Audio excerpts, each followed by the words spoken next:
Bonjour et bienvenue, je suis Bruno Mandelier, le prof de karaté du net. Et aujourd'hui je voudrais lancer un petit débat. On dit toujours que les techniques en karaté, tout vient des hanches. Et en fait, je voudrais vous... alors je fais attention pour ne pas me faire mitrailler, mais en fait non, ça ne vient pas des hanches. Hein. Les techniques ne viennent pas des hanches, elles viennent du hara, elles viennent du ventre. Et je vais vous montrer pourquoi elles ne viennent pas des hanches. Alors, qu'on se comprenne bien, ça ne veut pas dire que les hanches ne sont pas importantes. D'ailleurs, je le mets souvent dans mes articles, hein, que voilà, le travail des hanches, la rotation des hanches est très importante. Mais ce n'est pas cette rotation de hanches qui va envoyer la technique. La technique, elle va venir du ventre.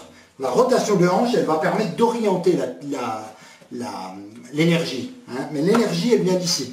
Un peu comme si le hara, l'énergie était ici, prête à partir, comme si vous aviez une boule d'énergie, et que vos hanches, elles servent juste à orienter pour que ça parte dans le bon sens. Un peu comme des starting blocks.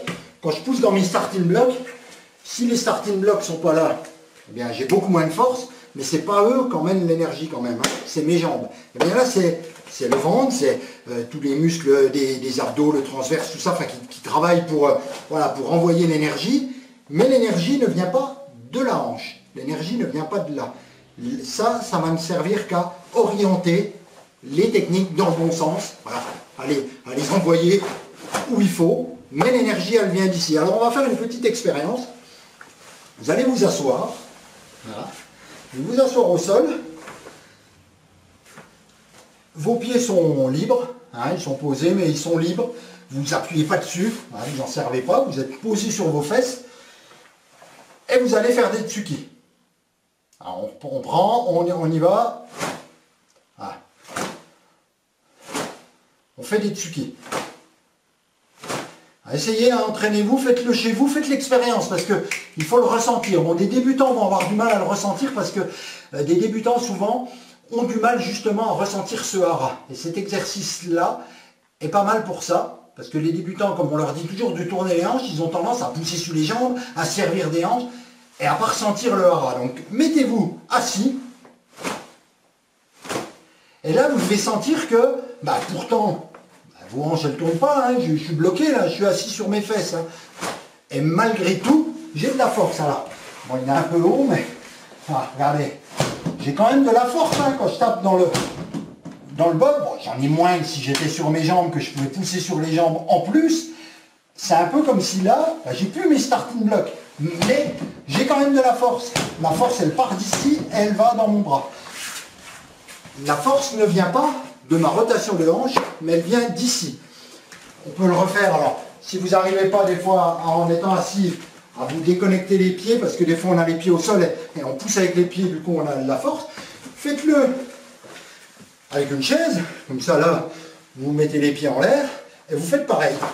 Alors, faites attention de ne pas vous mettre les coudes dans le dossier. Hein? Voilà. Vous faites pareil.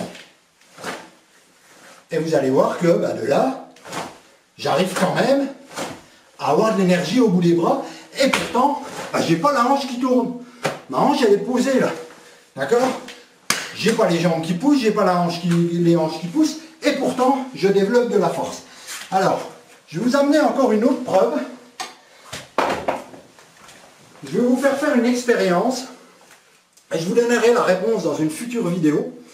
Alors vous allez faire l'expérience où vous allez tout simplement répondre à ma question dans un commentaire en dessous. Je voudrais que vous imaginiez si à la place de la chaise, j'avais un tabouret. Je me mets assis sur un tabouret, vous savez les tabourets qui tournent, hein, les tabourets de bar ou les tabourets de musiciens. Là.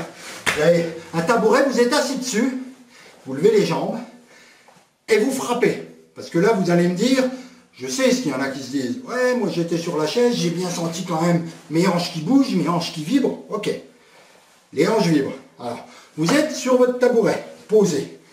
D'après vous, je vais prendre l'exemple du tsuki droit, main droite.